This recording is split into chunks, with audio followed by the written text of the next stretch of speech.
ম্যাচও বলেছি যে অস্ট্রেলিয়া ওয়াজ আনলাকি। আদার সাইডে আমরা অনেক লাকি যে আমরা এই ম্যাচ থেকে একটা পয়েন্ট পেয়েছি। বাট তারপরে এই পয়েন্টটা আমি মনে করি অনেক লাকি পয়েন্ট আমাদের জন্য, কারণ ম্যাচটা টোটালি অস্ট্রেলিয়ার ফরেই ছিল। আজকে যেটা হচ্ছে হয়তো আমরা রান করতে পারিনি, এক্সেপ্ট তামিম আমরা কেউ ভালো ব্যাটিং করতে পারিনি। অথবা সাকিব খুব ভালো টাচে শুরু করেছিল, আনফর্চুনেটলি ওর আউটটা দিয়ে দিয়েছে। সো ওইটা না হলে হয়তো বা সাকিবও ক্যারি করলে ওই সময় আমরা একটা 250 রানের দিকেই যাচ্ছিলাম। অবশ্যই হতাশাজনক। চমৎকার একটি অবস্থান থেকে ম্যাচের পয়েন্ট হারানো সত্যি দুঃখজনক, তবে প্রকৃতির ওপর কারো হাত নেই।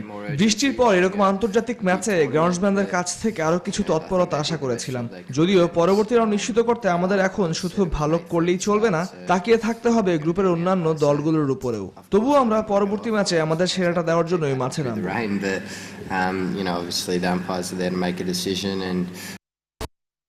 পর্যায়ে নিচ্ছি বিরতি, ফিরছি একটু পর, আমাদের সাথে থাকুন।